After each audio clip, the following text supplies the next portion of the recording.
Mic check, ladies and gents. Mic check. Let's see what's happening. Looks like we're diving straight in today. An early start. Here we go. You guys hopefully can hear me. G'day, Stu from UAV Futures here. Welcome to the FPV Mix, the greatest live stream about drones on the internet. A super exciting show today. First things first, though, let's go through here, see who's in the chat, give people a couple of minutes to populate, find out what is happening. I can see Jack Chapman, he's in the chat as well. Has a 99. Russ Wolf, the world's oldest FPV pilot there. So Russell Wolf, born in 2021 BC, though, the old bugger right there. So welcome for tuning in, Russ Wolf. I'm glad you can use a computer. Today we've got a big show. We've got 42 people watching. We've been streaming for 72 seconds. Let's do it. Russ is saying, hey, Ben. Random Family Man's in here as well. I've got a few different things to set up on my computer. Hopefully this is coming through. Haven't had breakfast yet. It's been a rough night. Thanks very much to my 4-month-old daughter. If you ever watch this, oh my gosh, what were you doing last night? You realize nighttime is when you are supposed to sleep. But anyway, I love you very much. But gee, let me tell you, I am very grateful for this coffee right here. If you find it inactive, let's press this button to get rid of that. Beep and beep. Oh, there we go. I mistimed that. We can see Ben's in here. Moza131 is saying check. Jack Chapman's tuning in as well. I tell you, once I start talking in here, I always like coming to the studio. It is absolutely freezing. I start talking a fair bit, and of course, then it starts warming up. I'm going to have to turn that heater off right there, so let's do that. And let's see, we've also got Charlie Pooch. If I jump over here, he's just having a bit of a chill. So there we go. Let's get this a bit more in shot as well. Oh, yeah, that's great. Hi, guys. What's going on? Good morning, FPV pilots, and good evening, people around the world. Back here to my ugly mugger on the screen. Let's do it. Let's start answering your questions too. Make sure you tag me with @uavfutures@gmail.com. It makes it so much easier to be able to answer some of your questions. We've got Lucas in here. He's already asking me about what I think about the Loris Cam. We'll jump into that in a little bit as well. Loris Cam, yeah, it looks okay. I haven't tried it out.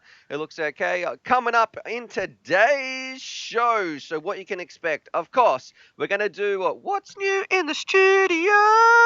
I'm a great singer. We're going to have some more singing by UAV Stooches, which is my UAV. Anyway, we're going to be checking out what's coming in the studio. We also have a special guest, the world's fastest racer, and I would say fastest team of racers with their co-pilot and racer. So we're going to have Bmsweb on the show. That's Tom and Paul. And also I want to be checking out some of your videos. We have a huge jackpot giveaway, which is just absolutely, it is growing and growing and growing. So we can't wait to give that away to some of you guys as well. And also we have, if you can see in the background, I don't know if it's going to be in shot. Let's see, how cool would this be if it lit up in time? We have some classic I'm just doing a bit of flexing here. Some Street Fighter 2 pinball action that's going to be coming in. We're going to see if we can beat the high score, give it a crack, and just see how it's been cursing. I've been playing a fair bit of pinball lately, thanks to you guys. It's really motivated me to get on there, get training. We had some crazy games yesterday, but today we're going to be live streaming it and having some fun. So let's do it. Let's start this show and answer a couple of questions before we bring my guest on in about 5 minutes' time. We've got Sam Clem. He's saying, Charlie and Stu, give me a thumbs up. Salaka Pilot. He's saying, what's up, folks? And let's see, scrolling down. John Davis is telling me some strange dates right there. And of course, Slow Entropy says, feel you, mate, up all night with the little one, running an hour late to a race. So there you go. I can understand. An hour late. Luckily, I'm not that bad. And things seem to work pretty well this morning. Everything. I only had to restart my computer once. Carlos D says he finally got my motors. We've got to have a rip. It's so fast and unforgiving. I'll post a video soon. Yes, please do that. And John Davis said it's been over 100 for 2 weeks in SATX. I think that was at Texas. And it hit 108 in the Freedom units we've got right there. So I'm going to guess that's very, very warm. And what's that, like 42 degrees or something? Can someone tell me what 108 Fahrenheit is in Celsius? And Chuck wants to know, am I from Australia? Yes, I am. And the village is saying, God bless me. Oh, well, that's very kind. That would be nice if that did happen. We'll have to see what's going to happen. And, of course, Zoran, what is a good VTX for me? Around $50 is fine. I don't know, Maytech, TBS, whatever, it depends. 50 US, you probably get something like a Unify or something like that. However, let's do it for you special people. What you guys want to see. You want to see the world's fastest pilot. If you have some questions for how to get better at racing, just how to be a general legend of a person in general, throw those down in the comments, because what we're going to be doing, we're going to be asking BMS Paul and Bmsweb all about FPV racing, all about life, and I am super excited to have them on the chat. If you don't know who they are, well, we have a huge rap sheet to go through. I mean, an International Open winner, just an incredible pilot, an incredible duo. I've seen these two race. I've tried to race against them one time, and I think it was just like they were kind of being kind, but Thomas absolutely whooped me. This dude right here, father and son combo, absolutely very impressive. I'm going to see if I can get this to work. If I click over here, hopefully, fingers crossed, the stream doesn't crash and we can get some people on the stream. We've already, Raven187 is saying BMS Thomas is the man. Let's do it. If I click on here for my special guest. Oh, how am I going to get my stream questions up and ask you at the same time? Good one, Stuart. I know I'm going to have to put my stream questions over here. Then I'll be able to see that. And that goes like there. Hang on, Bear. I'm sorry, guys. I know you're coming through. Plummet FPV, thank you very much for your super chat that's saying sup, bro. We've also got Bot Grinder in here as well. Two very, very kind gentlemen. Right, I think I've got this sorted. If I click on this, which is my YouTube, and then I click on this button right here. Look what happens, boys and girls. No, that was not the right button. Nothing but professionals. Oh, stream question. We are looking good. Here we go. Look at this. And oh no, that's my YouTube. That didn't work. Oh, hang on. This is what I meant to get up on the screen. Bmsweb. So we've got Paul and Thomas. Paul is on the left right here. Thomas, this young, handsome gentleman, both very handsome, both very kind. Mic check, mic check. Can you absolute legends hear me? We can hear. Definitely hear. That was so much energy for an intro. That was epic. Epic intro. It's only 9 a.m. on a Saturday morning. I can't believe you've got that much energy. That's it. Let's not make too many references. It's all about this good coffee in the morning. Got to have a nice cup of joe in the morning. And you know, before I met my wife, I know we're going to jump in and talk all things FPV. I never drunk coffee before I met my wife, and then she was having a coffee every morning. I was like, you know, that kind of sounds good. I can't start the day without a coffee now, so definitely. Do you drink coffee, guys? I certainly do, but we drink tea more so, don't we? Yeah, I don't have coffee. I love the smell of coffee, and I like coffee ice cream, but I don't actually like coffee as the drink. I actually did a barista course and everything, because just for home, that was, not for working in it. Yeah, fantastic. Yeah, so I do about the crema. Getting those bubbles just right, that get the timing of that pour right and everything. Right, welcome to the FPV Mix, where we're talking all things coffee. So let's do it, guys. We're going to have a few questions coming in the chat as well, but I want to know, so we've got this father and son combo right here. They have conquered the world when it comes to FPV racing, and arguably, I'm going to say I put the fastest pilot in the world in my chat. Now, like, some people might debate that, but it is definitely in the top pinnacle. Like, if people put together an all-star race of the most competitive races on the planet, Thomas, you would be right up there. And I know you're so humble as well. That's the frustrating part about racing against this gentleman. He's like, yeah, thanks, guys. He's always offering good support. We're going to jump in all that. But I want to know, how did this all get started? How did we go from, like, just looking at doing paper planes to where we are today, to getting here as this one of the best pilots in the world? How did that all get started? The father and son team combo, getting to the pointy end of the competition, all that sort of stuff. Give us a bit of a backstory or a story of how I'll do the quick intro, you reckon? Yeah, you should. Okay, the quick part was I was into RC probably, 30 plus years, as in flying radio control aircraft and all that sort of stuff. Thomas was into everything aircraft, so from paper planes through to plastic models, the whole works. He was not interested in flying RC at all, were you? Oh, well, I was interested in RC. But he didn't look to I didn't really pursue it, because at the time, all we had was balsa models. Dad had his, was it Aeroflot Nova? Yeah, all that sort of stuff. You had, I don't know, one more, some two-channel glider. Anyway. And a patent ship. They were all balsa models that are like, you land them wrong, Cut a you long did story anything short, wrong. I decide I'm selling everything because I'm not really using it anymore. I'm getting out of the hobby completely, get rid of everything, and then as soon as I do, he comes up to me one day and says, I wouldn't mind learning to fly an RC aircraft. Yeah, that was mainly because of EPO frame and stuff like that. I was like, oh, that's cool. If I crash it, it's not the end of the world. So yeah, we got into it more as a fun thing, just a father and son thing. He wanted to learn to fly RC aircraft, so I was sort of teaching him how to fly and launch his first aircraft launch and landing on his own. I've got that on YouTube too, so we captured that. So lots of memories like that, where his first quadcopter flight, we've got that on YouTube somewhere. So we've got all that sort of stuff, and that's sort of where it started. And then I'll let you take over with when quad started and what happened there, and what your inspiration was, and what got you interested in racing. With the quad stuff, pretty much like 2012 was the first time I flew a quad. I think it was 2012, 2013. It was whenever the GoPro Hero 3 Plus came out. Okay. Because we tested it at one of our friends' houses, and he was all into quads. How old were you and at this tricopters time? and stuff. So around then, how old were you when you first up In the quad? 2013, I would have been 14. And 2012, I would have been 13. So somewhere around 13, 14. Okay. And that was like a little Ladybird V939. I ended up getting one, I think, for Christmas. From JB. After I tried his one. Yep. And then that sort of got me started. And then eventually the FPV sort of became more of a thing with the quads when we went to the Melbourne Multi-Rotor meet. At that time, the Melbourne Multi-Rotor meet was the first one ever in like Melbourne and Victoria, and they still had like Arduino quads and stuff, right? Where there were people that were doing the automated takeoffs and landings and stuff with people that just flew like hobbyist sort of. Well, they were all hobbyist stuff, but like ones that had built more for speed and exploring and whatever. And then come a few months later, February 2014, February or March, something like that. March. They had the first Melbourne Multi-Rotor race meet.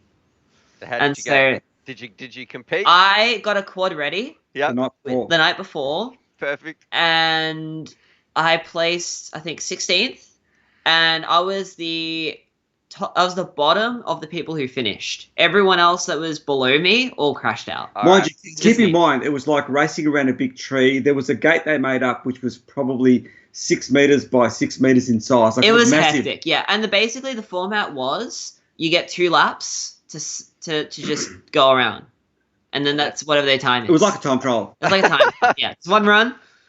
It was super, super fun. And at both of those meets, the guy that organized it, Stunt Double, he was like light years ahead of everyone.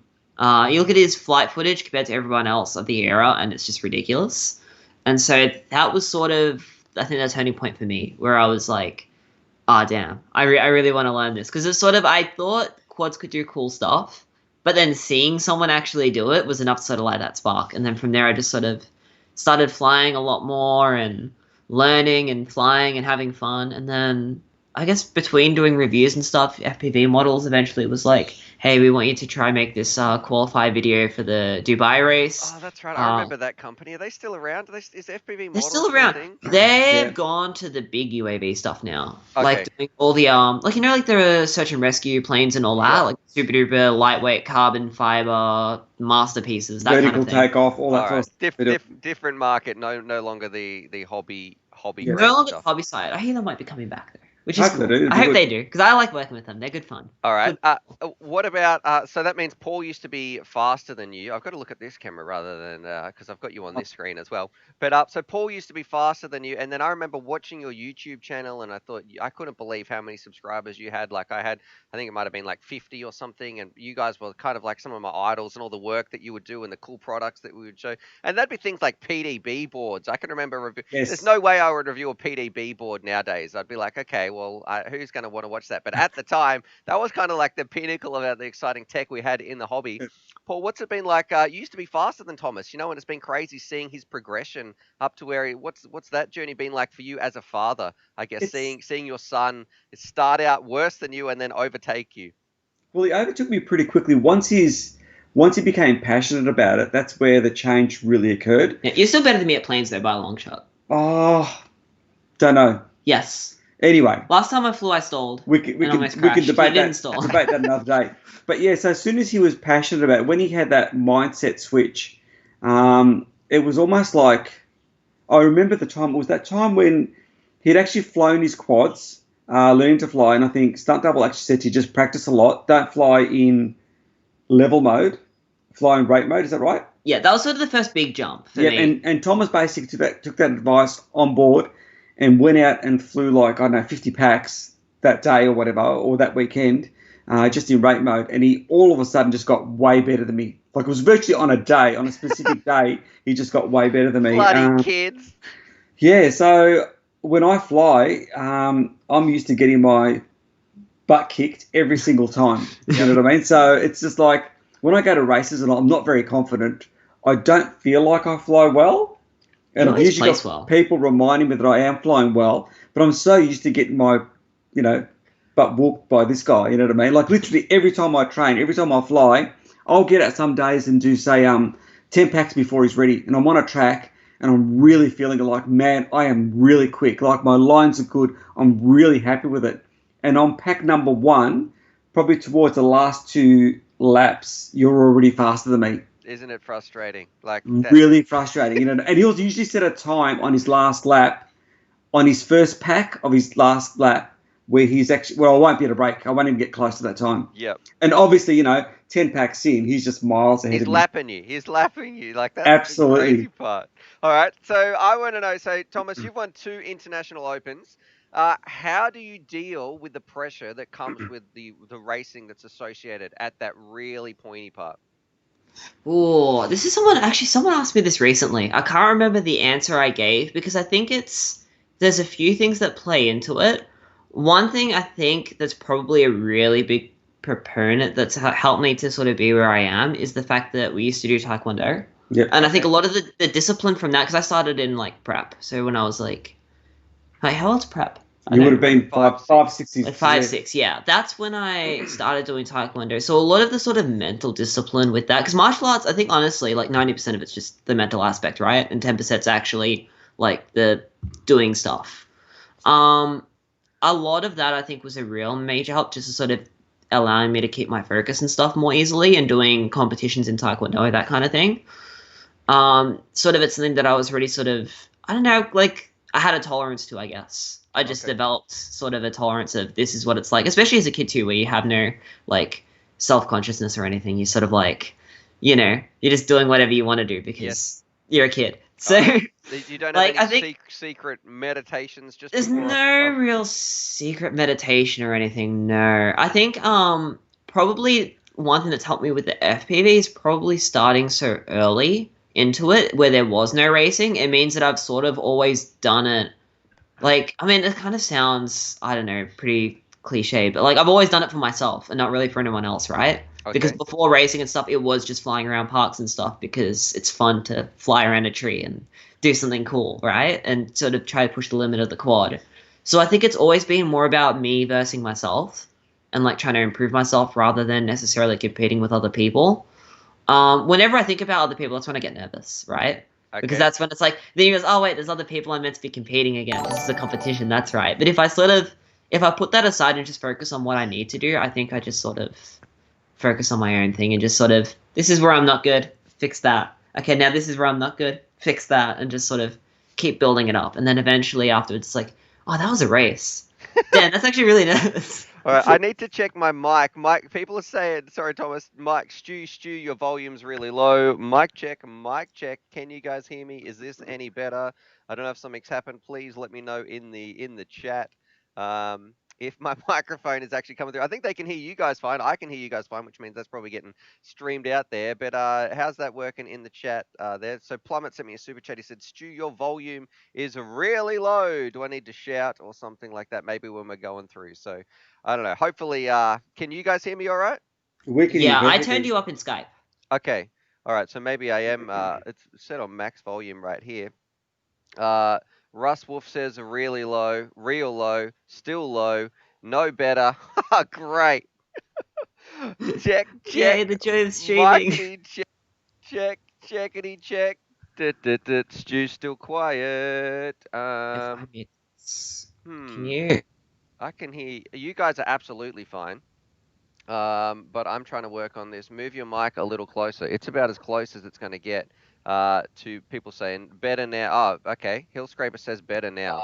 But I'm trying to work on this. I just unmuted. You muted that. Cool. Yeah. Perfect. Okay, cool. All right. There we go. Sounds like maybe I just had to move my mic a little bit closer or something like that. Anyway, let's keep going. Oh, guys are trolling him at this point. Thanks very much, guys, for interrupting my interview.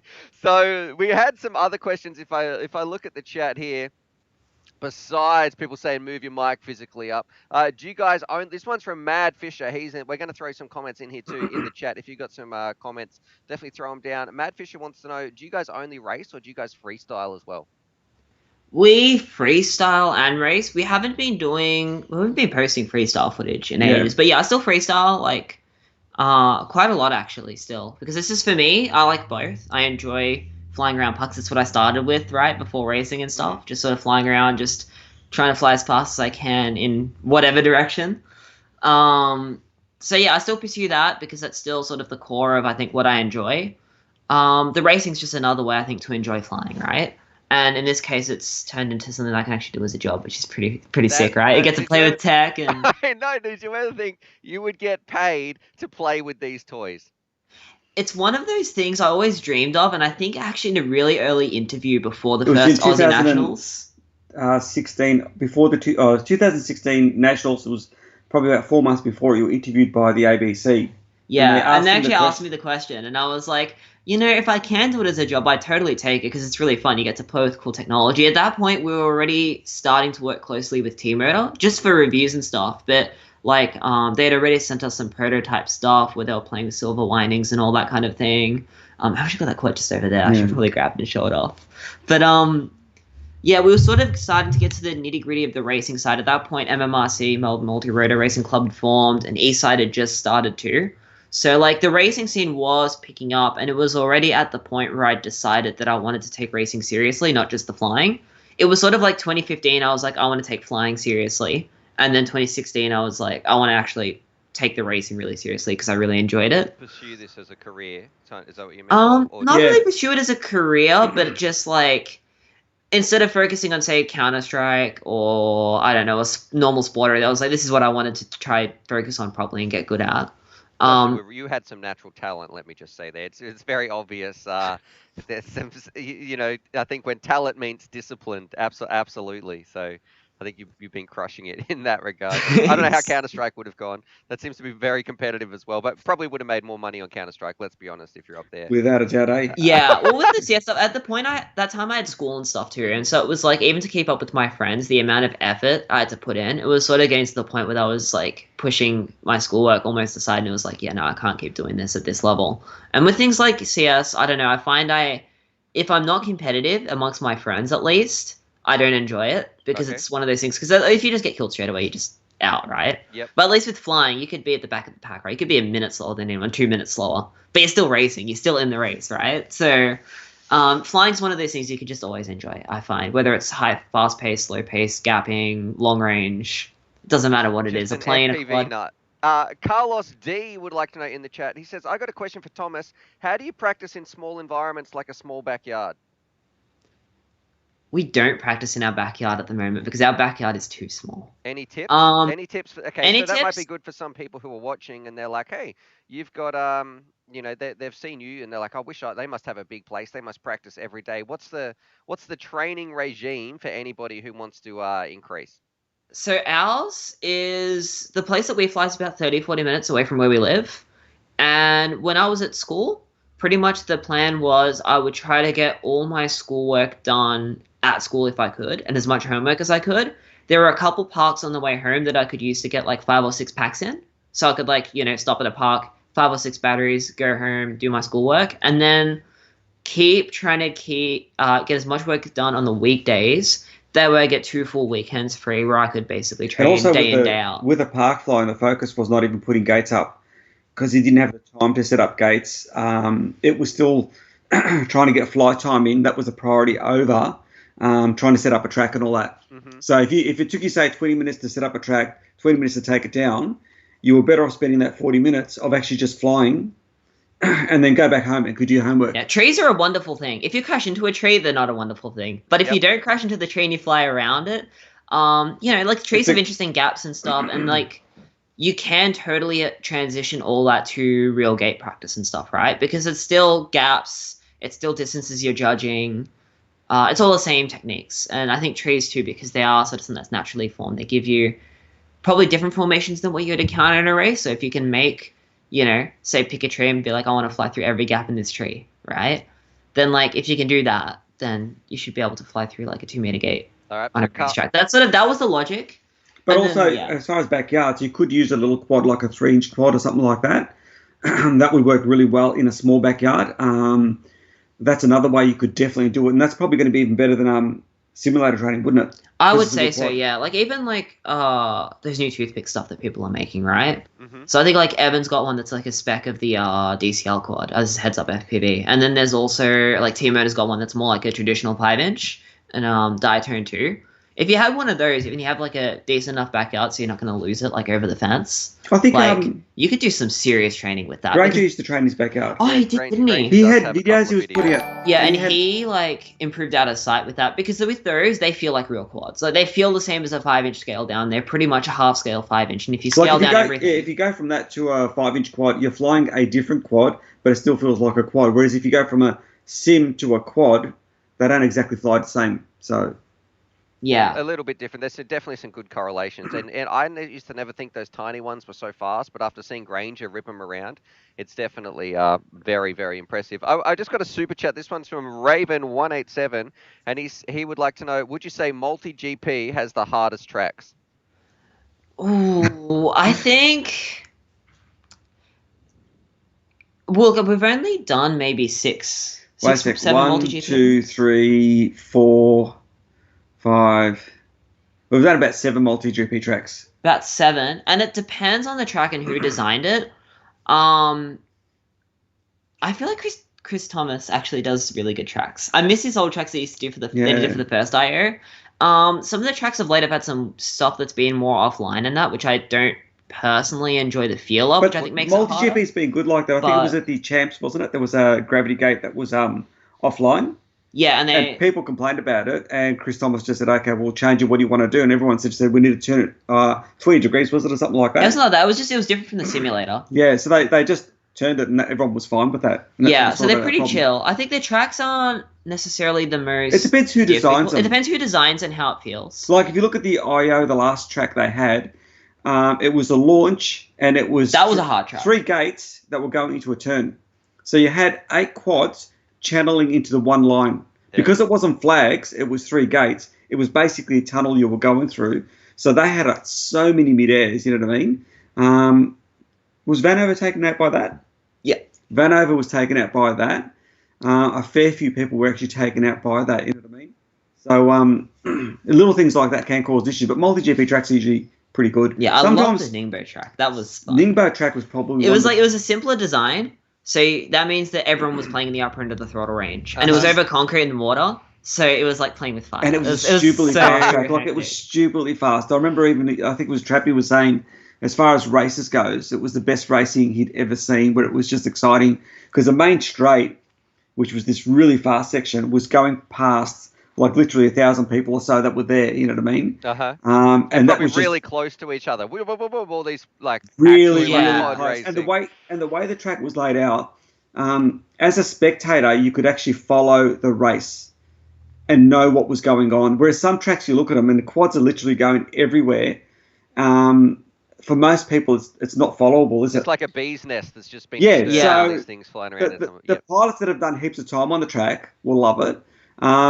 Pilots that haven't done time on the track probably aren't going to work out what's going on, so it won't be as enjoyable. Whereas this one was simple enough that anyone could follow the racing. Sure, and it probably meant that then to get in the lead, you really had to edge the most out of that little track. It kind of showed the skills more than just adapting to one crazy twist and turns. In one of the finals, it was the 3 Koreans and Thomas, and I think Min Chan got the break.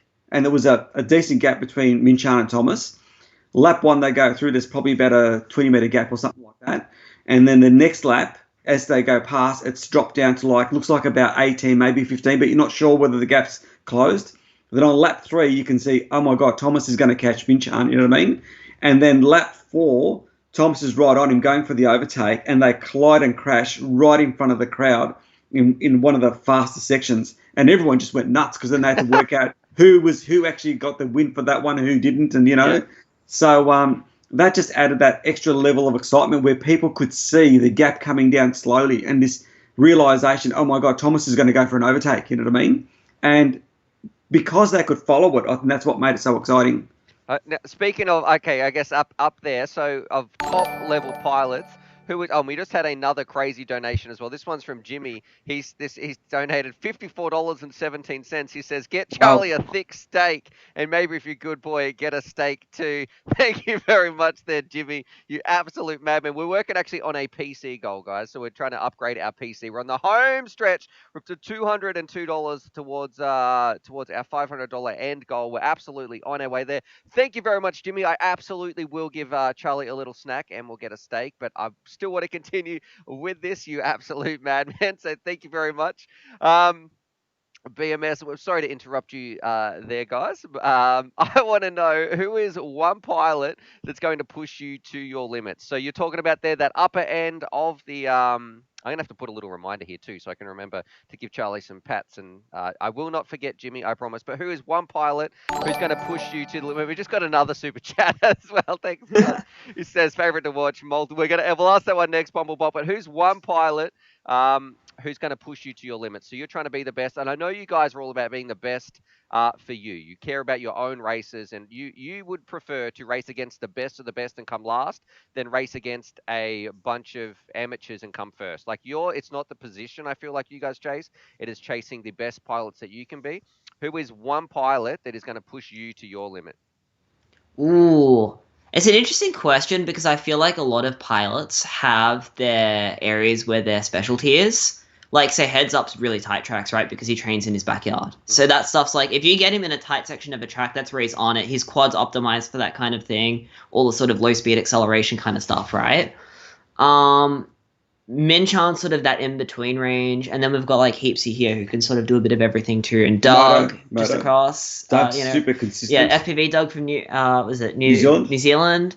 You got Gary Ken, who's the consistency king. So I think if I had to pick probably one that I guess I'm excited for a rematch. That'd be Minchan, right? Yeah. Okay. Because like we got so close in Ningbo. They did have an epic battle in Ningbo, and that was probably, it was sort of touted as, BMS Thomas versus Minchan. And when you go to races, that's not the way it's going to pan out. And that is the way it actually panned out. Yeah, there was the whole story climaxed and everything. It was that was one of my favorite races for sure. As far as the whole event goes in the storyline, that was one of the best. So I definitely won my rematch in that. Is this where you won one, he won one? Oh, you won the first one. He won the second one, and then on the third, it was like a frame for frame. You could see both quads in the picture. It went to 5 rounds. Murder won 1 too. Okay. So we went into the first one. We didn't realize that he had to win it because if Minchan had won, it was over basically. Yeah. So it was all of a sudden Thomas won that one. What happened in the second one? Second one, Minchan and I mid-ed, but they gave Minchan the win. Minchan got the win because he was past during the collision point. I think he was in your frame, wasn't he? So therefore they determined he was actually in the lead going past that particular object. The next one was at Moto. The next one, Murder won. The one after that, Gate fell down and slapped my quad out of the air into the water. A gate fell down and pancaked like it was the far end of the track. And Thomas goes, "The gate took me out." I've gone, "What?" He goes, "Yeah, the gate took me out. It just fell on me." You know what I mean? It was like a fly squatter. You know what I mean? Just gone smack straight into the water. So that quad's gone. And I've gone up to I think Scully and said, "Look, Thomas reckons the gate fell on him." I couldn't see it. You know what I mean? And they replayed the video, and sure enough, that's exactly what happened. You know? Oh no. So that one went to 5 rounds, didn't it? Yeah, it went to 5 rounds. That was a really epic final from like the start to the end. It got to a point where you just wanted it to be over. It was just like, I want this to be over. It's so intense. You did. I loved it. It was so fun. Look at you thriving on that pressure. I'd be crying. I'd be like, no more. Okay. I was like, win or lose, I just want this to be over. It just needs to be over, like right now. Yeah, my heart can't take it. So dealing with that pressure. So you went over, Granger went over to China with you for some races. What's some advice, Paul, that you gave Granger? Because I know you are a huge part of this this combo, I would say, the best co-pilot in the world, because Thomas has amazing skills on the sticks, but I've seen you behind the scenes coaching Thomas through his flights, and it's not just what he can improve on or a bit of feedback after the race, it's also during the race. So the sort of stuff that you're talking to him, it's almost like for anybody who's seen a bit of rally driving before, you know how you've got the navigator there and they're reading out, okay, turn 2, sharp left, 5, blah, blah, blah. They go through all the instructions. It's almost the same thing. You are the co-pilot there when Thomas is flying. So what advice did you give to Granger over in China when he was flying? Could be to deal with that stress and being that amazing co-pilot that you are. What did you have? What words were for Granger? As far as advice goes, it was just to relax and have fun. You know what I mean? Because I knew if he was having fun and relaxed and wasn't going to get too caught up in what was going on and flew his own race, he would actually do well. That was the main advice I gave him. But then actually spotting for him, which is the part you're talking about now, every pilot's kind of an individual. And with Granger, I think like Thomas, I know will want different information to say someone else. So it's just as the co-pilot or the spotter, you need to provide them the information that they think they need. What is Thomas like? What would he ask for? What's he want? Thomas just wants to know where he is in relation to the other pilot, and usually that's about it, what the gap is, you know what I mean? And then if something else happens, I will let him know. So say, for argument's sake, he's in the lead and there's like a 30, 40 metre gap and it goes out to 100 metres, then all of a sudden the other guy explodes and we know no one's going to catch him. I will let him know at that point that you're clear, there's no one on you, so he knows he can just focus on his lines. Yeah, finish the race. Rather than necessarily push it to the nth degree, you know what I mean? And the only other thing I will tell you is if he's been races where he's been miles ahead and been lapping someone and then crashed into him. Okay. So in that scenario, I will tell him just abort, and he knows he's just got to pull off the track and go back on the track. He doesn't know why, but he knows I've asked him to abort. All I've told him to do is just, I don't want him to go through that obstacle. Get out of there, traffic clears, then he goes through. So it's things like that. With Granger, it was just he wanted to know where he was and keeping him relaxed. So it was an absolute pleasure sort of spotting for him. And he flew so well for his first international event. Brilliantly. Was he nervous? He was nervous, I mean, it's really nerve-wracking because you got the broadcast cameras and everything there, and all of a sudden he's been thrown from a club level event to all of a sudden with so much pressure, and you've got to go on at a certain time because they're filming and all that sort of stuff, and you're expected to perform. So, but Granger did just a phenomenal job, you know what I mean? And he's a great guy, you know what I mean? The only thing I had to pick, I felt like picking on him about. Oh, please do. I will ring him up straight after. He was ringing me on the phone when I was trying to organise this. I had you on the phone. I'm like, bloody Granger's ringing me. Get out of here. He was a pain in the butt because as a spotter, I want feedback, right? So I want to know what I've done right and what I haven't done right. So sometimes you can actually say things that will trigger a pilot in a negative way. They won't want to hear that. You know what I mean? You might use a specific word like you're behind or whatever. It might just irritate them. So you don't want to be irritating the pilot. So I'd ask Granger, okay, I finished spotting for that one. You flew really well. What did I do well? What didn't I do well? And he's come back to me with something along the lines, oh, no, it was perfect. I'm like, no, it wasn't. You know what I mean? What did I say that was positive? And he just wouldn't give me that feedback back again. He was just being too polite. Yeah, too kind, too polite. Granger's awesome. He needs to sort of take control of that and just say, look, Paul, that was good, but don't tell me about this. I don't need this information. Give me X, Y, Z or whatever. So, but he was an absolute blast to spot for. You know what I mean? It was an absolute pleasure. Yeah, it's always fun hanging out with Granger. Yeah, he's fun. We won't say too much kind of things about him. We'll give him some flack or something later, because otherwise his head might get too big. All right, I'm going to ask you some other random questions here as well. We've got some in the chat, but we've got some. So what is your... I just wrote some other things down. So, Thomas, this might not be FPV related. What's your gaming PC like? We're going to go through the short and fast... what's the setup? What's your gaming PC like? Is it anywhere near your rigs, your FPV rigs up that level, or is it just an average one? Because I know that you might. It would be. So I've sort of got two gaming rigs. I got my laptop, which I take with me overseas whenever I need to do simming competitions. A lot of the times in the US, they'll release the tracks right when we're on the plane, and so we have no chance to practice them. So that way, them on the plane. Do you ever get to do that? Do you ever take your radio and fly around on the plane? Not while I'm on the flight, no. I guess that's probably not allowed, is it? Your little like that. I don't think it would because they transmit, right? Yeah. So I don't think it would be able to. But Yeah, so I have my laptop's got. I'm not sure. It's just got an i7. I don't remember what the i7 is. It's the Asus ROG Strix Scar 3. So it's got a RTX 2060 in it and a Okay. 240 hertz monitor, which is sort of the main beans of it, the main sort of powerhouse behind it that makes it so cool. My main gaming setup is actually kind of old now. It was I bought in 2015, and then the motherboard died in 2018, so it's sort of a mismatch of 2015, 2018 parts. But at the moment, it's running sort of for the main parts, some DDR4 Corsair Vengeance memory. It's rocking an Asus ROG 240 hertz monitor, which is absolutely beautiful. It's the most recent thing I've added to it, and I absolutely love that. Do you keep? Do you still play Counter-Strike on it? Still play Counter-Strike. Valorant now too, but yeah, Counter-Strike's The being 240 hertz is really worth it. 240 hertz is absolutely for FPS. It's just beautiful. You just feel so confident. I love it. Maybe one day. That's it. Hey, before I forget, I do want it because I had this super chat here, and remember I said, I won't forget this. This one was from Bumblebee. Thank you very much for your Bumblebolt FPV. He wanted to know your favorite to watch. Is it multi-GP, DRL, DCL? What's your favorite drone racing to watch? Sorry, Thomas, and then we can get back on with the questions. Probably. Ooh. And why? I mainly watch multi-GP and DCL because mainly most of the people that I follow were in those leagues at different points. So, you know, if I say knew that, like when Quad Force 1 was doing DCL, okay, like with Evan and that, I was watching DCL then, right? And now Evan and Van Over's doing DRL, so I've been watching that a little bit more lately. DCL, I'm really excited for this year because I'm in it, so obviously a little bit of a bias towards that now. Sure. But yeah, multi-GP obviously because, you know, I know a lot of the pilots in multi-GP and they're sort of global, so, you know, there's always cool races going on, cool tracks, and cool goss happening, so that's always fun. So you like them all, I guess. I watch a bit of everything, yeah, because I mean it's all cool, right? It's all different. And it's sport's quite young too. I don't think any one of those have actually got everything right. They've all got aspects that they do really well, whether it be multi-GB, whether it be DRL, whether it be DCL. Yeah, like DCL 2018 I thought was really good. 2019 I thought they went a little backwards because they tried to implement some new rules, but they sort of did it last minute. Basically, from a spectator point of view, everyone was getting disqualified. So that's kind of boring when half the teams get disqualified. It's like, well, I've come to see racing. If your rules are got issues where teams are getting disqualified left, right, and centre, well, I want to see racing. If you're not seeing racing, that's sort of pretty off-putting. Yeah, maybe talk to the teams about what is it. Okay, what is this problem we're having? Can we get around this rather than just kicking everyone out?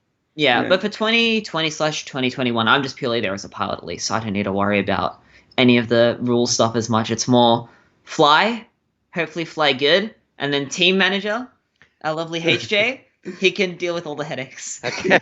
Which is nice. It's a different way of looking at it, but it's I've kind of been enjoying that. Roy just gets to do the piloting bit. It's sure. It's different, but that's it's your fun. job. In a successful team, any racing team, you know, there's multiple different hats, and there's no way that you can wear them all. There's a huge amount of workload and things to organize. So I think that's some strong behind the scenes advice that people might not know when it comes to that upper part of the racing. Now, here's my question: which actor would play you in a movie about your life? Wow. Whoa. Okay, I did not expect that one to appear. Okay. I don't know. It's kind of so. I think the last time I watched a movie was like 2 years ago. Okay, jeez. All right, so we're gonna get some old school actors. So, right? Who's gonna? I don't know. I don't really follow. I reckon we should get Arnold Schwarzenegger. That'd be hilarious. That would be fun. All right, and what's the movie about? What's that movie called? So if we make a movie about your life, what's it called? A Bird Life? A Bird Life, why not? A Bird Life, all right, fair enough. Yeah, I like birds for those who don't know. I don't know. I mean, the other thing is I could throw a real random one. So pretty much 2017, like I made some really close friends that year during school, right? Because I was doing the flying and stuff and it was really hard to get schoolwork done while doing the racing at a competitive level. And like my friends really like supported me through that, right? And a lot of my friends then watched anime. So actually, the last few years, I've been watching more anime than real movies. All right, so maybe it would be an anime movie. Which anime character or which anime movie gone? Well, I don't know any of the voice actors or anything. What anime movie would be you? What anime movie? Yeah. Like, what would it be called? Yeah. I have no idea. Let me think. Welcome to the FPV Mix. Raceline. Where we Raceline. Okay, that's a cool movie. Initial Q. Because initial Q? Instead of initial D. All right. Actually, it would still be Initial D, because Initial D stands for initial. Oh wait, no, I can't do that. That's a spoiler. I like Raceline. I like if you have that. Don't you reckon if we make a movie about Thomas, it should be called Raceline? There we go. That is really good. That's epic. like hit me up, man. I don't know who the current anime producers I believe are. the producer is going to be UAV Futures. Is that right? Yeah. I don't know if you've seen my some of my non-FPV content. It's not always the best when I try to do. I've done some rap videos in the past. Doesn't go well. Thanks very much, Chuck of FPV. He said, "Can I rent Paul as a racer as I don't have a spotter?" So there we go. We'll rent him out. If you throw some super chats Paul way, I'm sure he'll come over. He'll spend the whole week with you, training you up. You'll be faster than Thomas. It's a professional guarantee. All right, Thomas. This one, we've had a joke one about the movie. What is the best advice your dad has ever given you? Ooh, you give me lots of good advice. Nah, just one. Where do we start? Okay, hang on, let me think. There's no right or wrong answer here. Okay, I feel like the best advice has probably helped me to be where I am. If you're under a duress, it's not really, it's not a microphone or just something, we can ask you this when Dad's not around if you prefer. But yeah, best. Oh no, it's fine. I think it's something it's not really it's something you said once, but it's just sort of something you've just sort of drummed into me over time. That sort of became normal, and it's to not be afraid to experiment and try things. Because if you don't try things, you don't know what you like. And you don't know what works and doesn't work. Like, you can use that for so many examples. Like, if I didn't try FPV, never would have gotten into it. If I never tried RC, never would have gotten into it. Other things too. Like, FPS, I don't really do that competitively, but I still tried it, right? I still enjoyed it, and I get to have the enjoyment aspect of that, which I wouldn't have otherwise. The sim racing now, a new chapter I'm opening up, right? If you don't try things, you can't have those experiences, and you can't work out what you like and dislike and sort of, have experiences, because at the end of the day, I guess, life...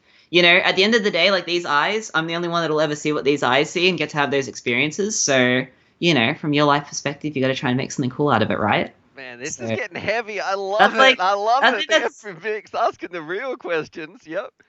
I guess that'd be probably the one thing, because if you don't experiment, you don't try things. I mean, All right. So how are you gonna know what's good and what's not, right? Okay. Give some things a go and don't be afraid to try new things. All right, that is some lovely advice there, Paul. I got to say, congratulations. All right, this one's for you, Paul. Ooh. What is something what surprised you most about your son? Wow. Okay.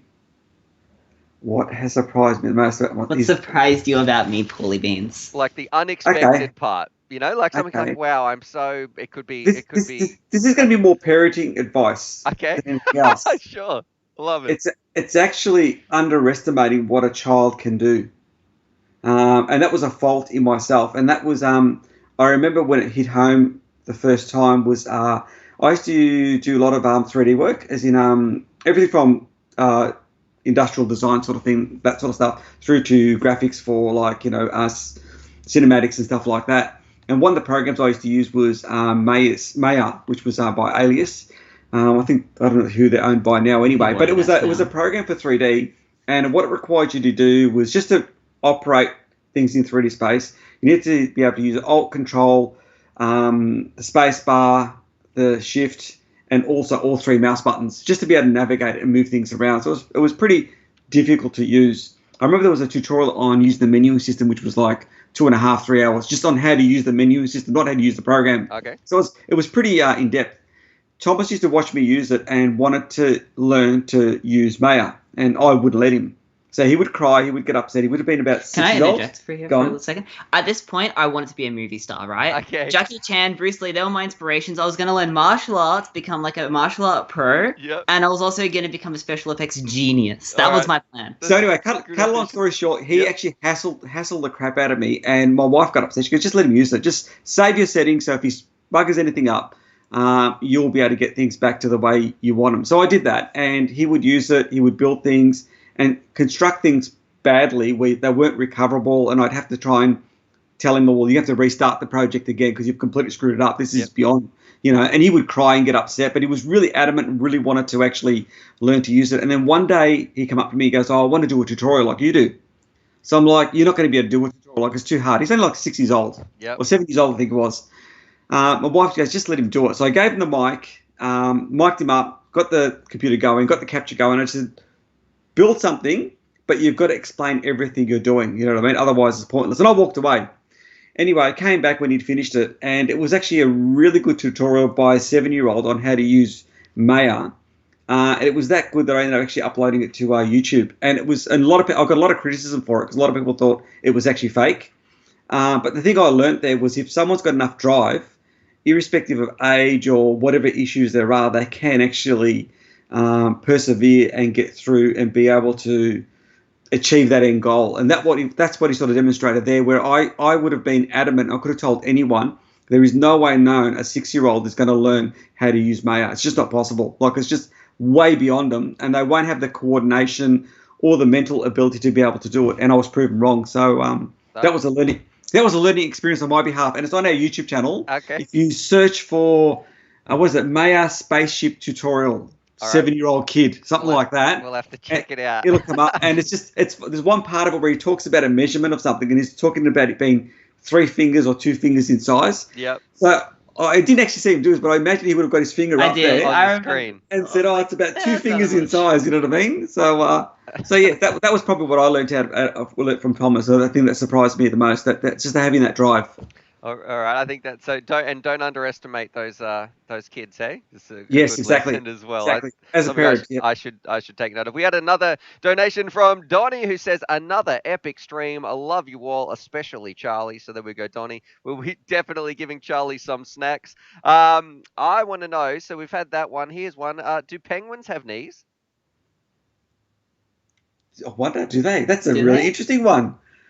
Where's my phone? You can't do that. That's cheating. We have to know. The guy can freaking Google that himself. Come on, you've got to answer science. I don't know.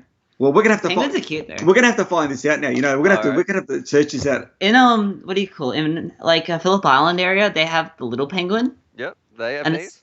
They're so cute. You go on the beach and you can see little holes in the side of the beach where they nest. Not that we've travelled lately, but anyway. True. All right, okay. This one, Thomas. If you weren't a professional drone racer, what would you be? Ooh, I think I'd be something to do with engineering, whether that be aerospace, mechatronics. A lot of my friends are doing UAS stuff now that have done FPV. Highly likely I would have ended up, doing stuff with them. Other things I could see, obviously, there's the 3D design stuff, whether that's through Maya and doing, like movies and that kind of thing. I like all that stuff. Anything to do with sort of techie, computer, robotics, all of that I'm really into. I was going to be a pilot before I started traveling internationally a lot. And then when I wanted to be an international commercial pilot. That was sort of my goal. I was working to in school. That was the prerequisites. I picked everything just for that, to make that what the direction I was going to head down was. And then I started traveling and I realized how much I don't like being in a tin can that doesn't travel at Mach speed. And that I actually like jet fighters and not normal planes. And so it's experience that flight now. You get to do that crazy flight. It's not just sitting in that big recliner chair or whatever and pressing a couple. I know pilots do more. I'm not ragging on pilots here, but it's not as exciting for that 10 hours in the air or it's like 30 minutes of takeoff, 30 minutes of landing, and the rest is all reports. Yeah. And it's like reports. That's a lot of.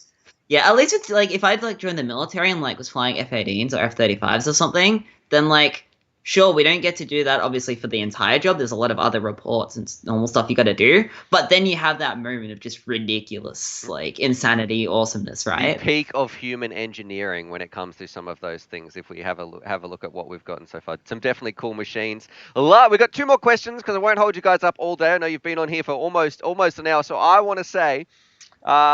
This one can go to both of you. What superpowers would you have? You can choose a superpower. What superpower are you going to have?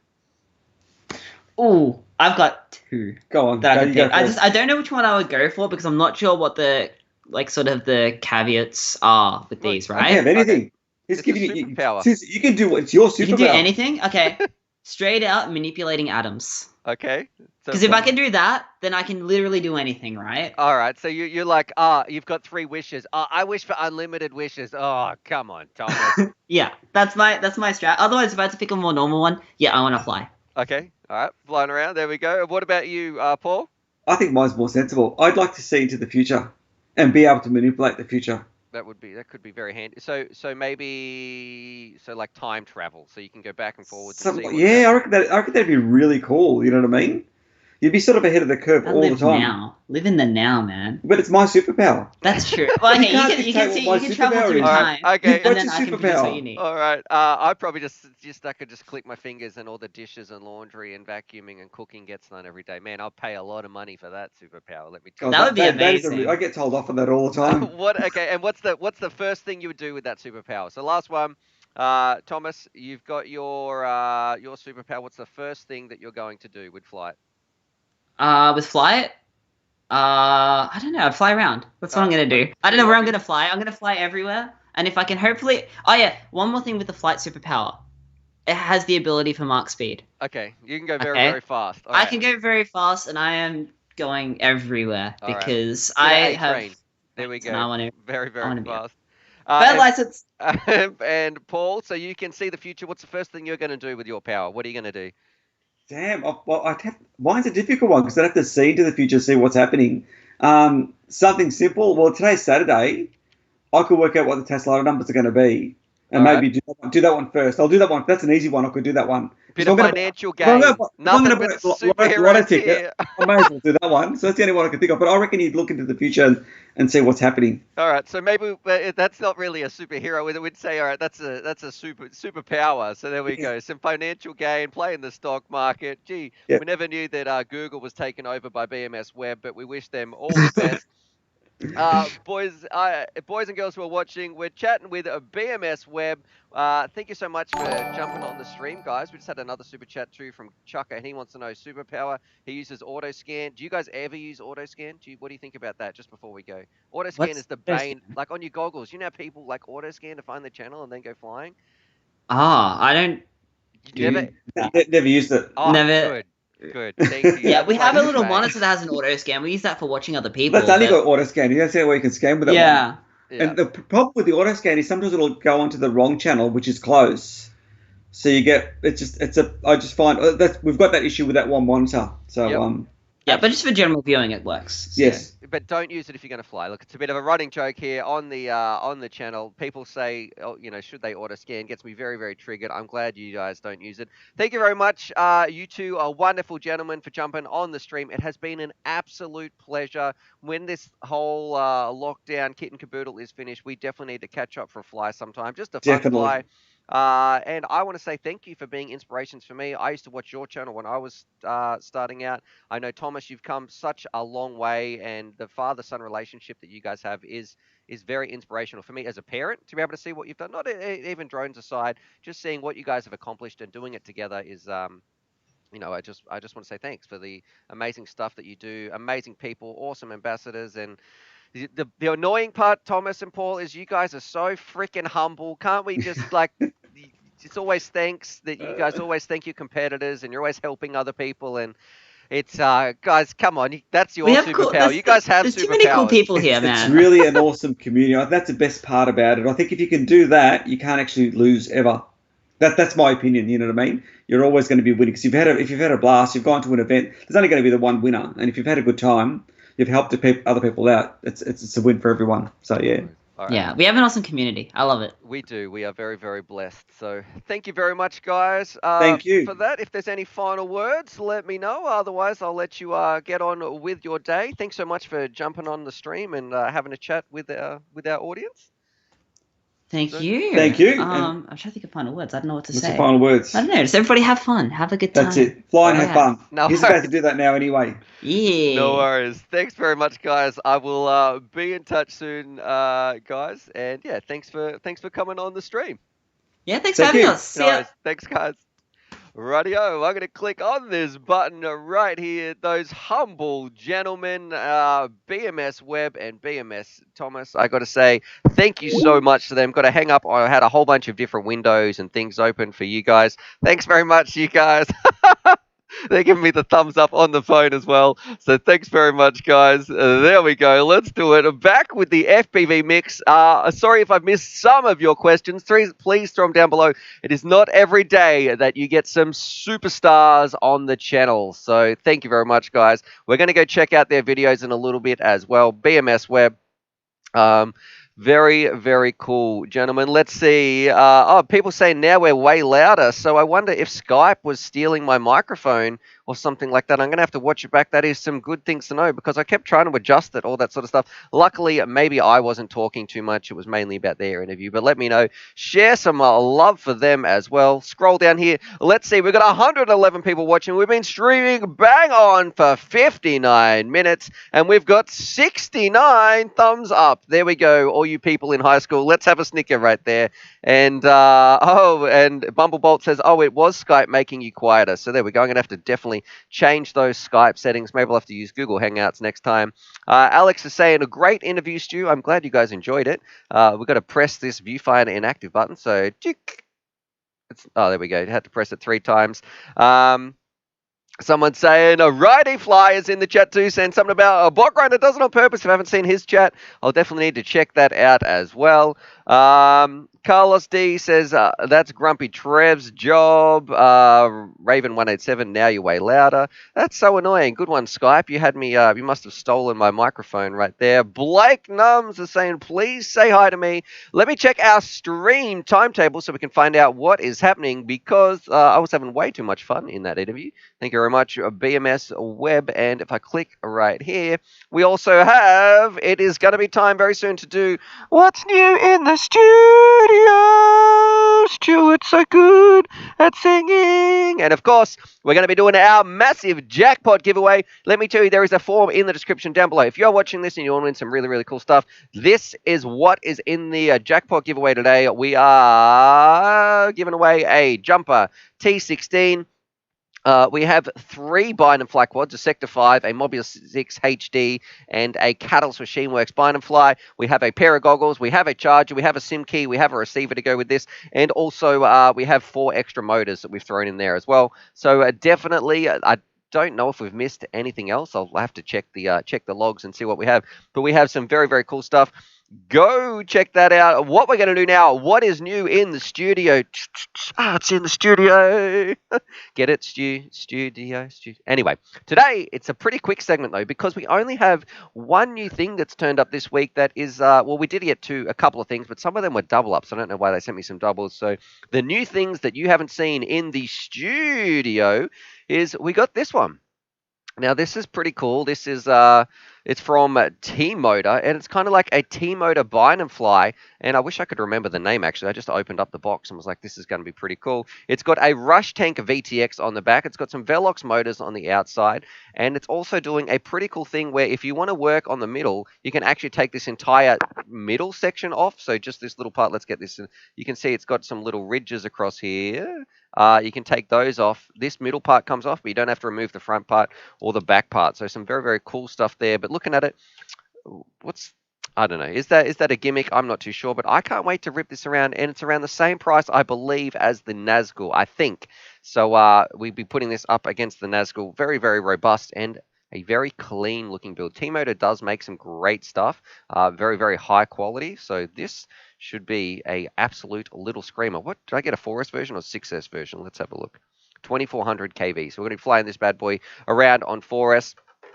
Let's see. Rodzilla saying your singing needs some work, and Russ is saying boo. Russ and Rod right there teaming up together.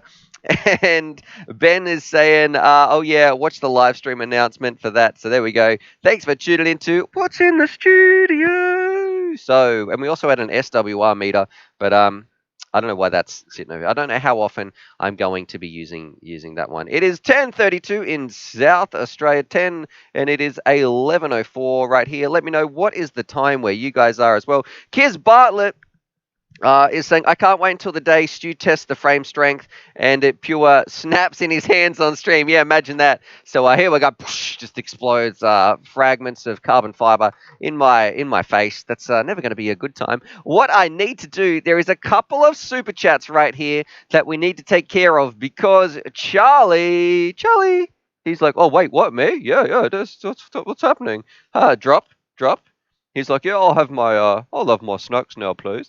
So here we go, Charlie. This one, we've got a few to get through because I didn't want to interrupt the interview too much. So We had the absolute crazy man, Jimmy, with his donation. He says, get Charlie a thick steak. Maybe if you're good, a good boy, you get a steak too. So that's from Chef Frank right there. So thank you very much for that donation. I can't believe we're already up to $213. There you go, Charlie. We're going to have a bit of a steak as well.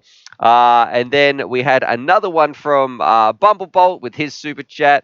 And Chucker FPV, he did too, actually. He was saying he's going to use Autoscan every day. But also Don E, because Donnie, thank you very much for your $5 donation there, brother. I didn't give Charlie his little snack, though. Oh, yeah, come on. Where's my snack? Look at Charlie's concentration. Hey, oh, what about if I put it here, Charlie? Oh, look, this. Okay. Oh, yeah, imagine if you just ate the camera. Okay, hey. He kind of did slobber all over it. So there we go. Sit on your bed, sit down, drop. He's hungry for treats. There you go, Charlie. You've had your little snacks. Let's do it. Jump back here, main face chat. In just a little bit too, we are going to be playing some pinball after the giveaway. Been streaming for 65 minutes. David Johnson is saying is 8:06 in MN. I don't know where that is. Matt Fisher is look at Charlie drooling. That's what he is commenting as well. If you've got some questions, please throw them down in the chat. Let me know. What are you doing? Are you going flying this weekend? What's the weather like? Are you stuck indoors? Is there lockdowns? All that sort of stuff.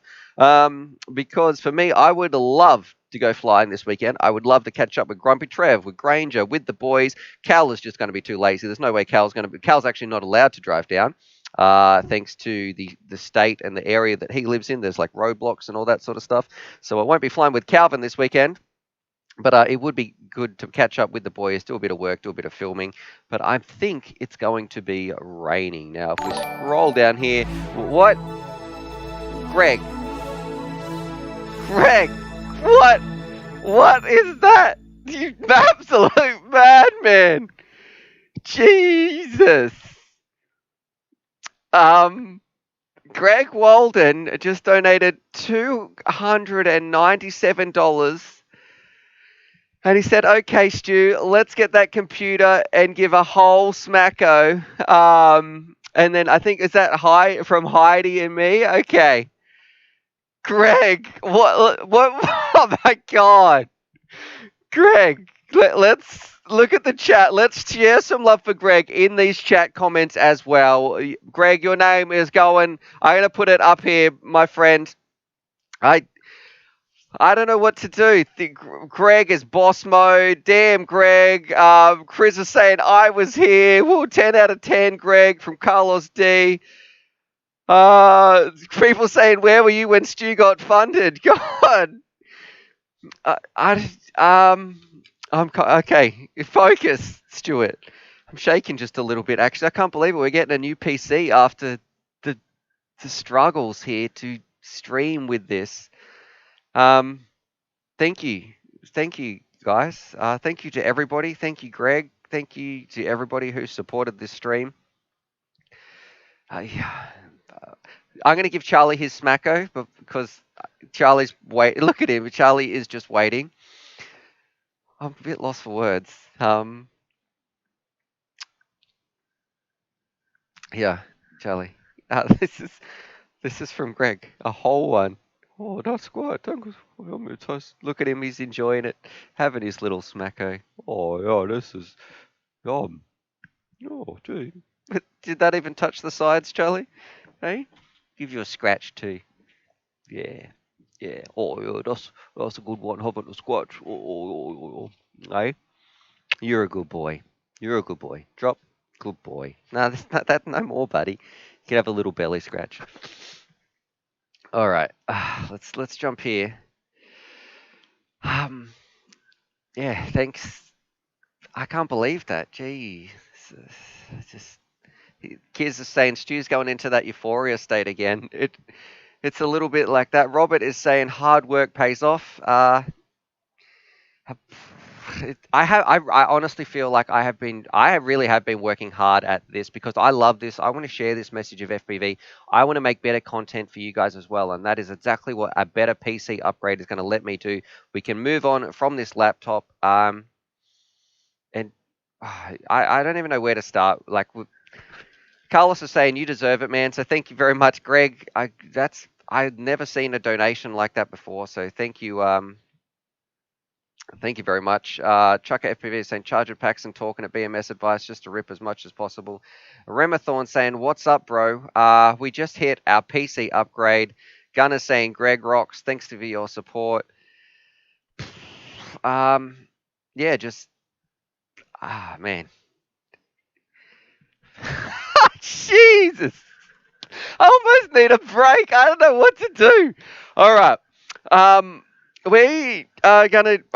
Oh man, what have you guys done to me? Kids are saying you definitely deserve it. Look at the family you made. Greg will be in my dreams tonight. Greg is saying, you just said is why you deserve it. So thank you very much.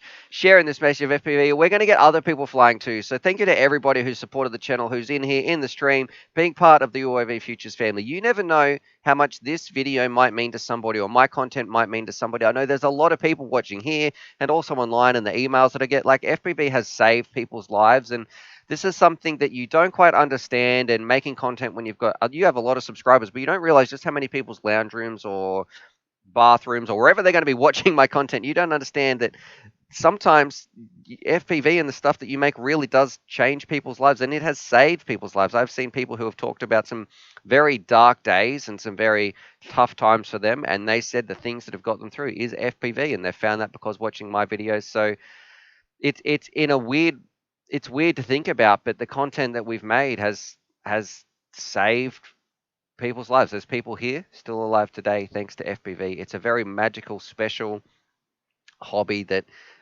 like Thomas and Bmsweb have said, that they've just the community is absolutely amazing, and I want to thank everybody, each and every single one of you. And also thank you to the people who have donated today and helped me get to this. Wherever you were throughout this whole donation to get a new PC to upgrade this, just thank you. We're going to make better content that's going to reach more people, and we're definitely going to change people's lives and maybe even save some lives there as well. So thank you very, very much. All right. Blake is saying you deserve it, Stu, for all the hard work you put into there. Random Family Man saying epic, Greg. He's given some thumbs up. And R7 Driver says someone's broke Stu's smile machine. He's going to get off and just sit on the couch in stupor. So don't cut that out. He's going to get off. That might sound little bit weird in the clip it. Zoran is saying, brah, stop.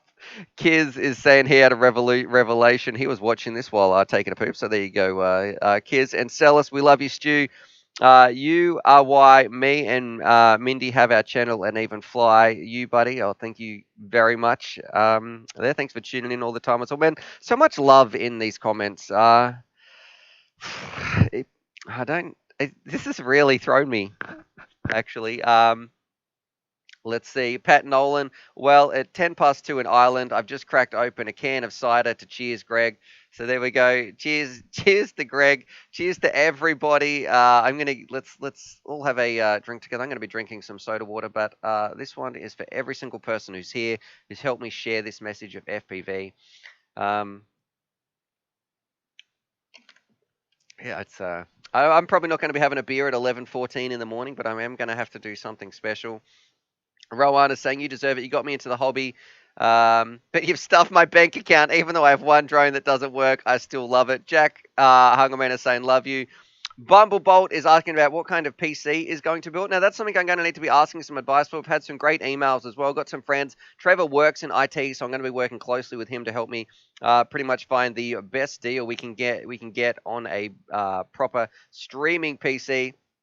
Moonrunner says Rotor Riot has new PC deals for Sims. I don't think I'll be buying one of those. Amelie Helliver is saying respect for Greg, and Zoran Passmore, yeah, you're the reason that I fly FPV. Gunner says he'll drink to that. And the best Random Family Man says best community I've ever been a part of. Thank you to you, legends. And Celis, I literally couldn't fly for 3 months ago, and because UAV, you were at 100 subs. You, Stu, you buddy. Thanks, man. And Ben is saying he's drinking soda water with ginger and orange juice. Fancy. Ooh la la there. Ben, I'll have some soda water with you, brother. Whew. And then, of course, we've got CZKH, are we doing the giveaway? Yeah, we'll be doing the giveaway at some point in the stream, my friend. We're just hanging out though, having fun with the FPV community. If you've got some questions, throw them down below. Malice Vex is saying, "Grats, dude." So thanks very much, Malice Vex. It's great to see you in here in the stream as well. We've been streaming for, I'm going to hit the thumbs up button for Greg. Thank you very much right there. We've got 104 people watching. We've been streaming for 74 minutes. We're going to be doing the giveaway in just a little bit and playing some pinball. And I've been not a curveball. I've been thrown a big ball of love, and oh, thank you. Yeah. All right. So Robert is saying, get that 24K gold MacBook Pro. Yeah, I don't think I'll be getting that one. Tobias, he said, we've got a question here. It looks like an FPV question from Tobias, and he's saying, I am newer to FPV flying. I got a small little cheap drone, and I think I'm ready for an upgrade, but I can't find an intermediate price for a good drone. What should I get? We're going to jump here, have a look at this website, uavfutures.com. Still got a big smile on my face right here. Thank you. For, what am I doing? Medium. Okay, new screen share. Check this one out. Here's what I recommend. This is a great little drone. Whew, I'm still flustered. The Nazgul iFly, I'll post this in the chat as well. We have a video here. I really like the Nazgul. It's probably about 150 US dollars, 160 US dollars on special. Go watch this video right here. It really was a fun little drone to fly around. I don't know. I do like this one though. I need to check the price. This is the T-Motor one that is brand new that's just come out. I got to test this as well. We'll find out how that's going to go. So that might be a little bit more pricey though, so I'm not 100% sure, but that's what I recommend. Carlos D says, do a community spotlight next. If I go back here, main face cam with the dog. Yes, we've done a few community spotlights as well. Mad Fisher is saying I'm always having better reefer times, so I'm not sure what he's got a little picture of a tree there, so I don't know if he's going to be hanging outside doing a bit of gardening or something. Rowan is saying, Stu, I really need your help. My flight controller is not connecting to Betaflight. It says successfully opened with the ID and then successfully closed with the ID. Is there restart Google Chrome if you're using the Chrome extension? If you're using the standalone, maybe you need to try reinstalling some of the drivers or something like that, because I know Betaflight has some little drivers. See if you can update those. What is it? Z-Diag. You might need to download and mess around with some of those USB settings. Zoran says, if you need help on FPV, hop on the UAV Futures Discord. That is this crazy part just here. Look at this. I can already see some people chatting in here. If you are new to FPV and you want people to talk about and also getting some help, if I go here to new screen share, this is Discord. I'm going to make a little invite here. Let's create instant invite. Copy. There is also a link to this in the description. I'm going to post this in the chat for anybody who wants to talk all things FPV. Maybe your other half is sick of you talking about FPV all the time. Maybe you've nagged your friends' ears off about it. They're just not into drones. If you come in here, we've got over 11,000 or 12,000 members or something crazy. You can jump in here, talk all things FPV. There's a whole bunch of different channels. General chat, flight controller chat, build help chat. We've got some people talking in here as well. If you need some voice help, you can even do video chat in here. It is a great tool and resource for our community to use. So definitely, if you are new to FPV and you are not on Discord yet, go and do that. If I go back here, Sloop is asking, how long have I been flying? I started flying in 2015, and we have come I would say a little way. Check this out. If I go to my videos, I know I like to show this every now and again. It is pretty crazy to think what my first videos were like. If I search by oldest first, and then I click on a video, it is let's see one we haven't seen. All right, this one I did Rolling with the Vortex. This is 5 years ago. I don't know why this one is set to private.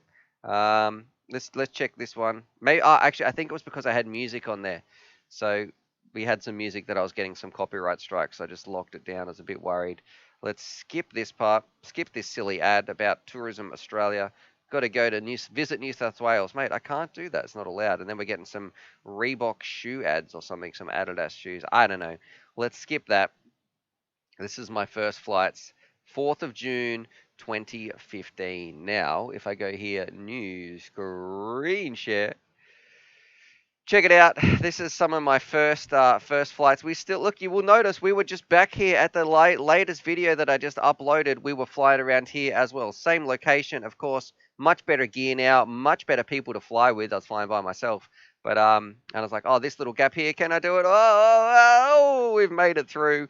So I pretty much thought I was a Top Gun pilot at this stage. I was very, very not impressed with myself, but I was loving it. This is me after 2 weeks, and the quads flew like absolute garbage back then. You can see just how much bobble and bounce back. There was so much water as well, but that FPV bug, it bit me hard, and I didn't know that UAV Futures was going to turn into what it is today when we were flying around here. I just wanted to share some content, and then it kind of took off in some very unexpected ways, but 2015, this is my first flight on YouTube, and it is very, very strange to look back here thinking just how many memories I have behind the goggles. Probably the single most impactful thing in my life outside of my family. So let's jump back here, main face cam. People, Blake is asking me, can we do another $99 build? Drunken is saying, have you tried a different USB cable? So if you're having trouble with your beta flight, yeah, maybe you could try a different USB cable as well. Do you guys want to do a giveaway? Is that something that you're interested in? I don't know. There is a link down below as well. Oh, I'm still kind of blown away here. I don't.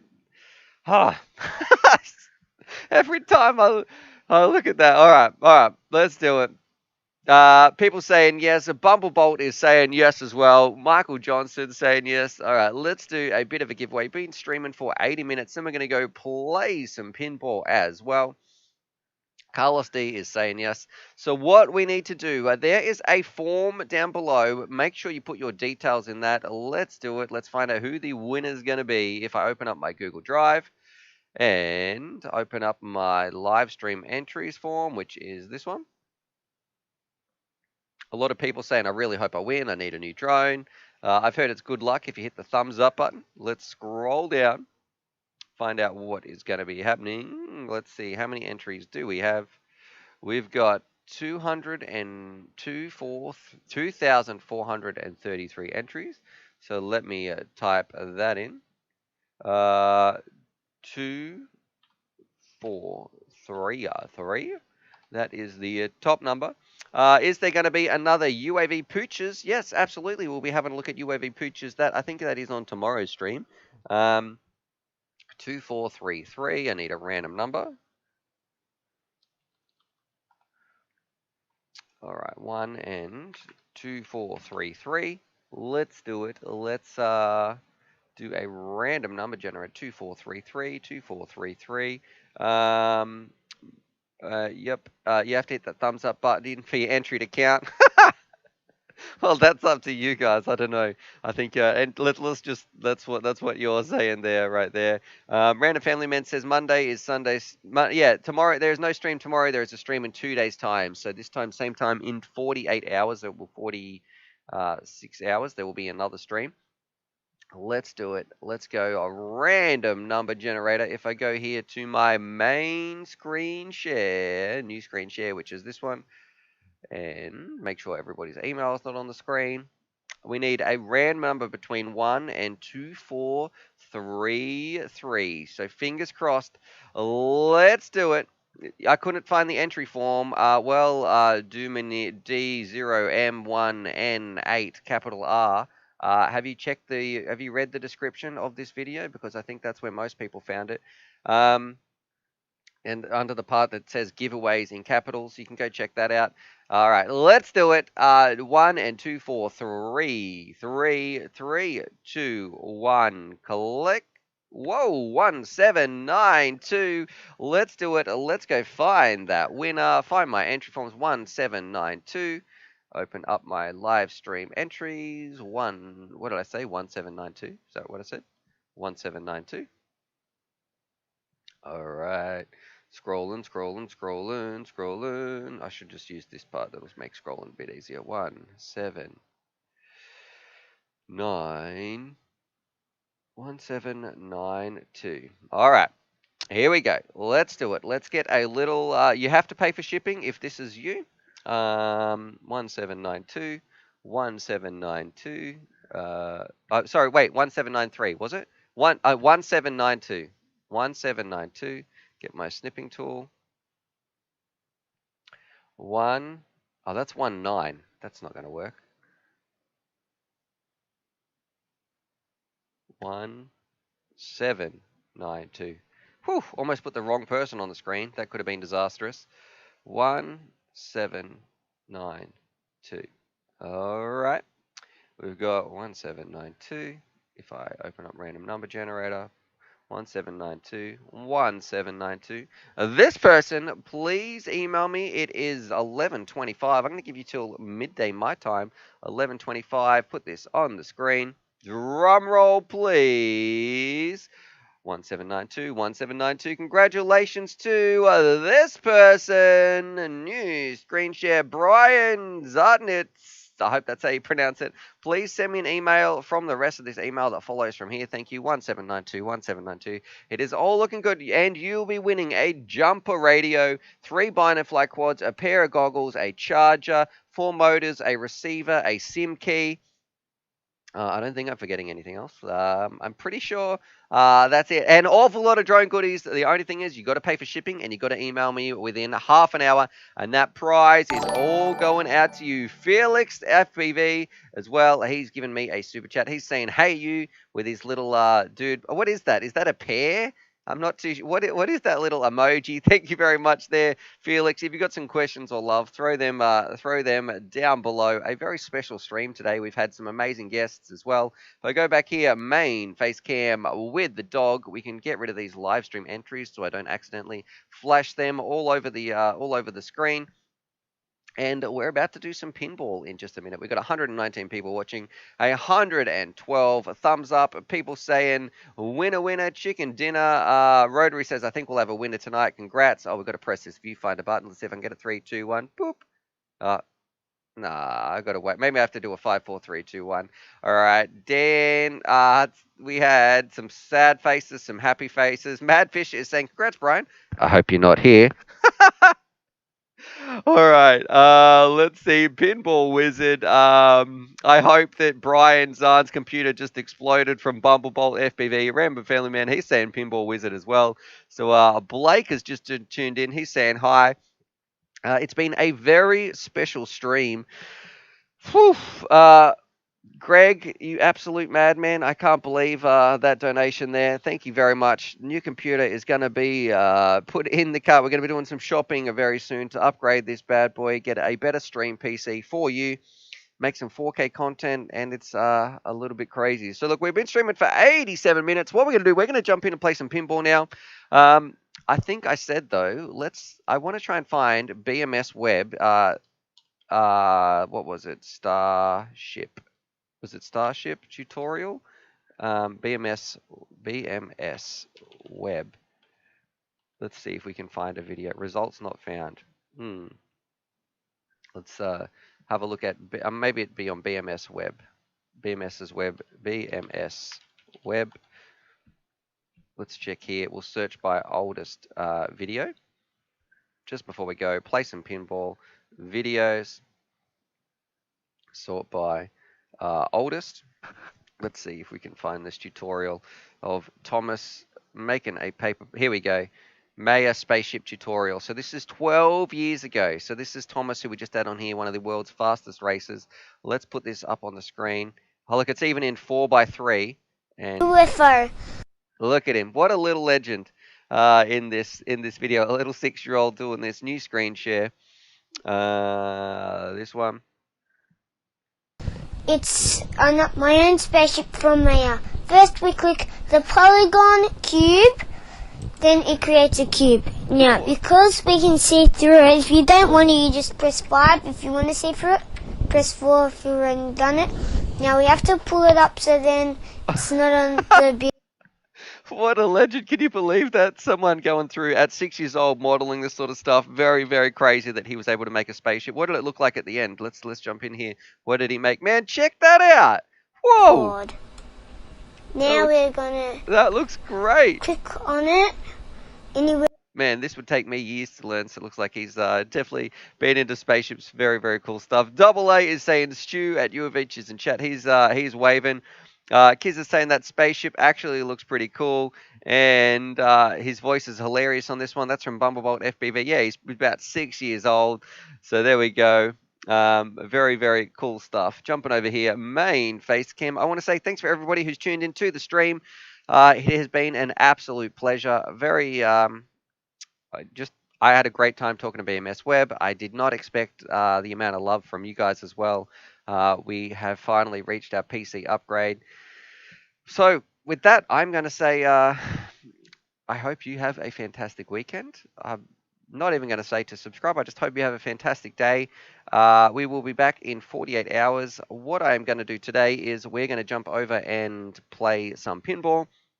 And this one we're going to be trying to break the score. I'm going to dedicate this one to Greg there for your insane donation. So we're going to see if we can beat some of those high scores. Now, what I'm going to do, I am going to put a picture of Charlie on the screen, which is just the stream waiting part, because I need to run a few little things on my computer to get set up so this actually works. I will catch you guys in a little bit. I should be able to read some of your comments, but we'll just have to see. So if you're just here for the stream, thanks for tuning in, having fun. Hopefully I will see you in 2 days' time. If you stick around, though, if you would like to, because we're going to be playing some pinball and have some fun. Yes, I am going to put Greg on the wall. Absolutely, Greg Walden. Your name is going up here. I'll do that as well. I'll get some chalk straight after this show, and we'll put that on there. So, all right, let's do it. Let's jump over. I'm going to put this part on the screen, and then I'm going to set up for pinball as well. So let's do that. Give me a little bit of time.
All right, we're almost ready.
Alrighty.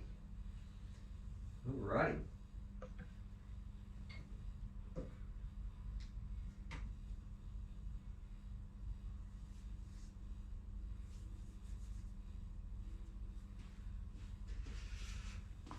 Alrighty, Greg, this one's for you. Hopefully you guys can hear me. Let's put a credit in and see how we go.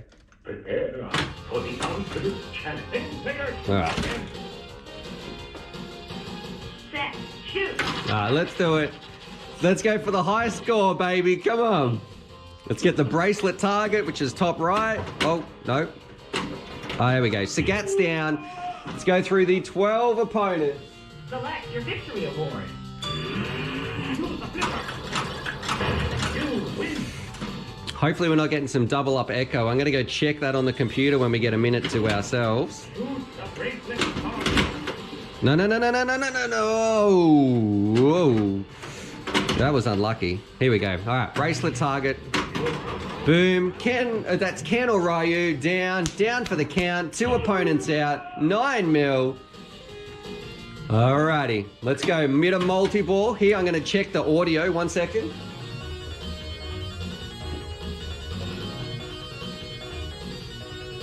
Alright, here we go. Audio looks good. I can't see your comments just yet. Alright, let's do it. We want to get those light up. One on the left, one on the right. You can see... That's... Oh, it's so close. Come on. Come on. This is... always have trouble here. We should get an extra ball soon, hopefully, too. Oh, we didn't get a single jackpot from that multi-ball. Very, very frustrating. I always have trouble with these 2 holes, actually. That sounds terrible. Oh, there we go. There's one of those holes down. 3 opponents. We're just going to take 5 mil. I really don't like roaming ninjas. Oh, straight back in the hole. Oh, come on! Ah! Alright, let's do it. 3. Set, shoot. There we go. We're away. Late. Use the flipper. Whoa. No, no, no, no, no, no, no, no, no. Oh, come on, come on, give it back. Give it back. Come on, spit that out. Oh. Set, shoot. Ripped off. Rip wood chip. Late. 18 million. This score is disgustingly low. Come on. We at least want to crack 100. So, I'm sorry, Greg. No, no, no, no. Oh, what am I meant to do there? 10 player shoot. Alright. Set, shoot. This ball. This is the good ball. Watch this. Watch that score rocket. 22 million. You can get that. Look, we just got 30 million just from that one shot. I told you, this is the good one. Alright, Vegas down. Let's go. Multi-ball. You watch the points. Go on, spit the ball out. Oh, you already have. Here we go. We want to get it in these 2 holes. Oh, 1, 2. Boom, boom. What did I say? Boom, boom. In the room. Another jackpot, another jackpot. Holy kablamo. Oh, another one, man. This is crazy. Boom, another jackpot. Woohoo! Holy smokes. Talk about, come on. Whoa, well, I'm not going to complain about that ball. Let's do it. We've still got another shot. That's pushed us back up a bit. That's what I'm talking about. I knew it had a good feeling, that one.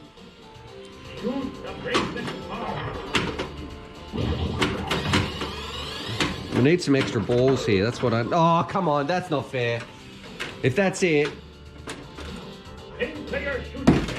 Alright.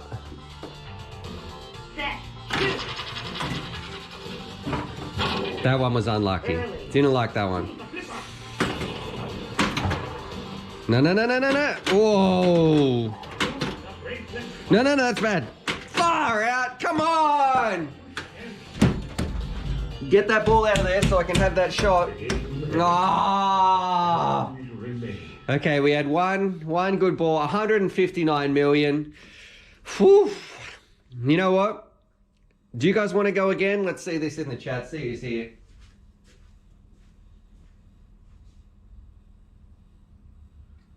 Okay.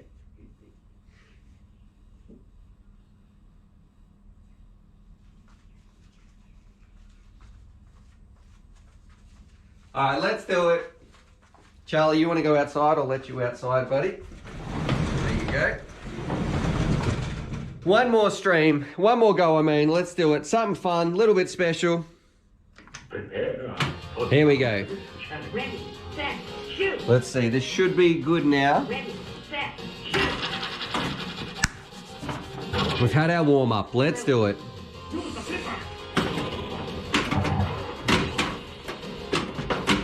Whoa, that was lucky. That was very lucky. Don't get in that hole. That's the one I don't like. There we go. We've only got 200,000. God, that's depressing. Bit of car crunch. No, I was lucky. All right, we're gonna get the pounce. We're gonna get it in the other hole. Oh, we'll take that. We'll take that. Not what I meant to do. Sagat's going down. We'll get the multi-ball happening. Let's see if we can just get past these two start holes, which are not my favorite. I find them quite tricky.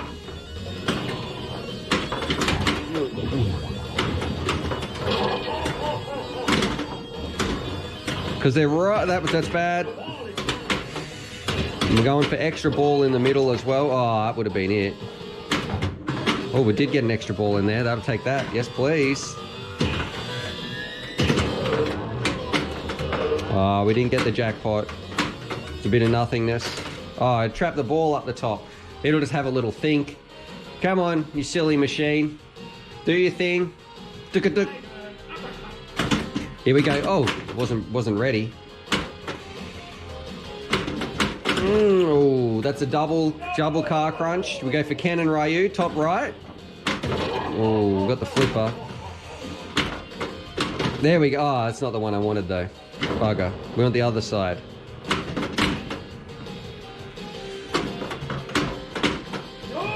We'll catch it. No. Oh! No. Oh my gosh. All right. We've got to get the ball out of here. Here we go. Oh, that was bad.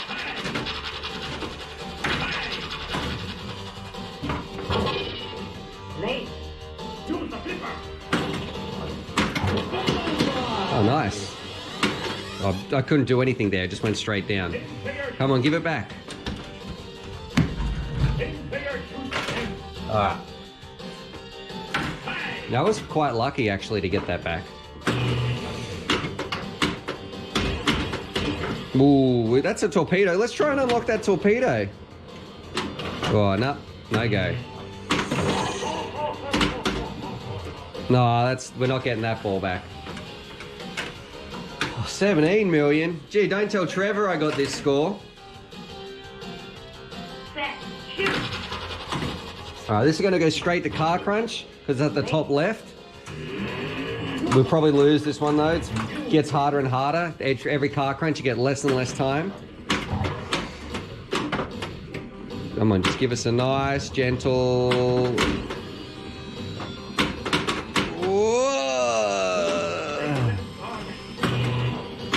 There we go. We'll take that. Ken and Ryu. Man, I'm still only 30 mil. Disgustingly low score.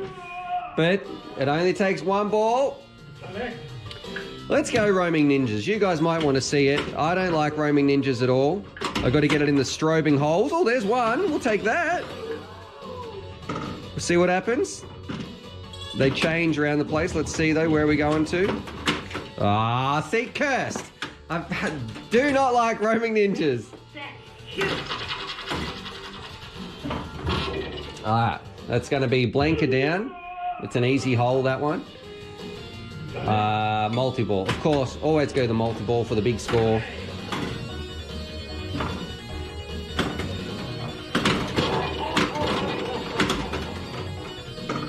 Alright, where's this? These balls are going to stick out in a very awkward way.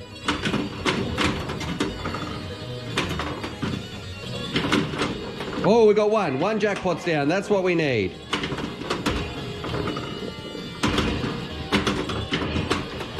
Oh, 2 jackpots down. That's a bad bugger. Oh, did you see that?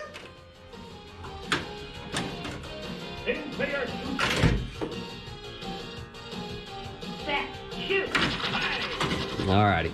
Here we go.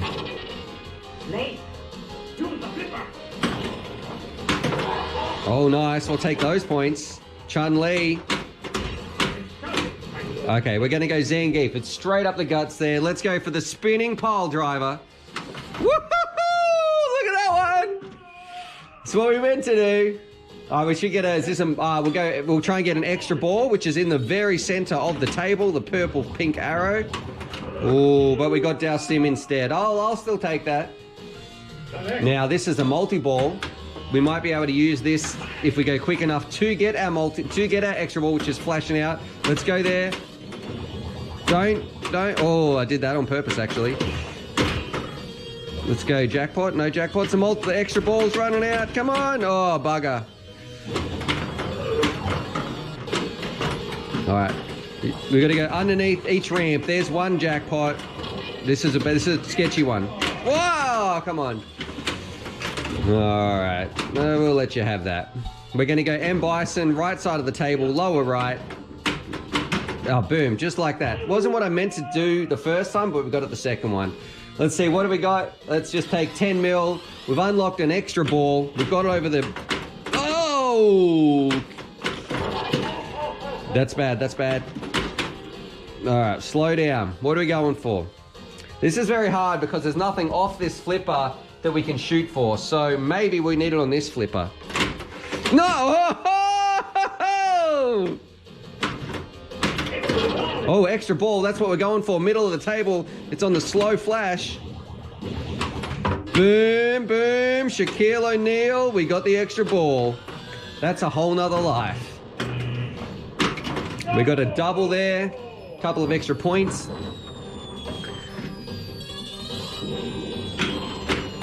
Oh, Guile. All right, we're going to let this bounce onto this flipper. So we just take it easy. Boom, boom. Take that, Vega. That's what we wanted. Let's go. This will be multi-ball. We'll get a heap of points from this because one of the parts is already in the top left there, Blanca, which is the default one coming off here. And if we can shoot it to the... Oh, that would have been perfect, actually. Did I get that? Oh, that really frustrates me. Where's the ball? Boys, girls. Girl, that's fine. Where's the ball?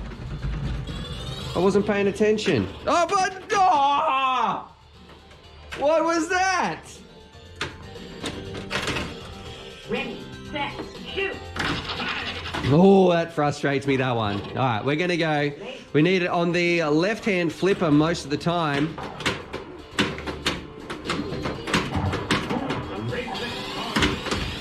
Oh, we'll take that. Balrog. You're down. Was this a multi-ball? Double round. Let's see if we can get double round. Double round is always good if you can nail it.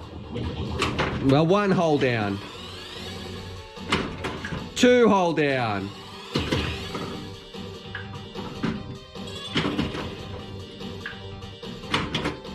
Oh, come on. We still got 14 seconds. Oh, it's getting closer. No, give me the ball back. Whoa! That's 3 holes down. Come on, we got 1 more. Next shot doubles our entire score. Give me the... We need it in this hole here. Slow it down. Just give me 1 shot. That's all it takes. All right, this is it. Oh, we missed it. That would have been amazing. It's a holding the ball. Come on, ref. I'm saying I'm too skinny. I wish, mate. Too many Tim Tams and packs of chips for me. Here comes the ball. This is bad. Far out. Come on. That's frustrating. Set, shoot.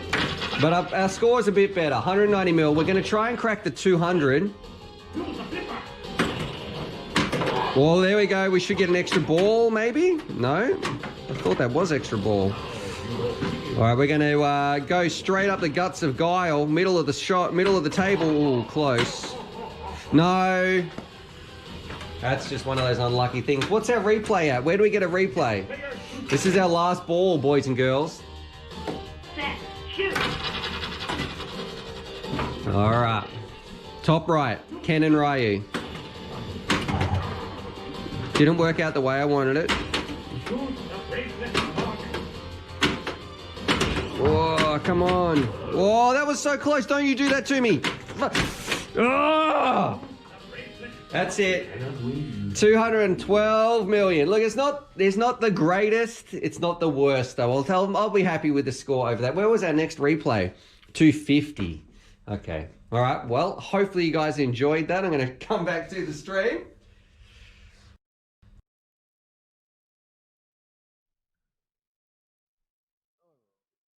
Alrighty, so thanks very much for tuning in here.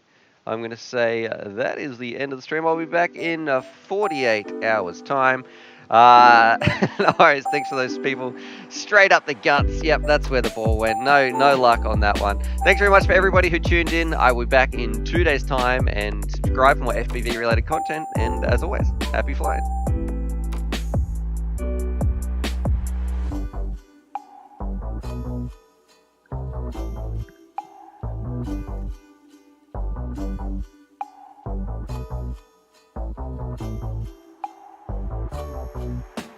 Yeah, we tried, Greg. We tried that extra credit.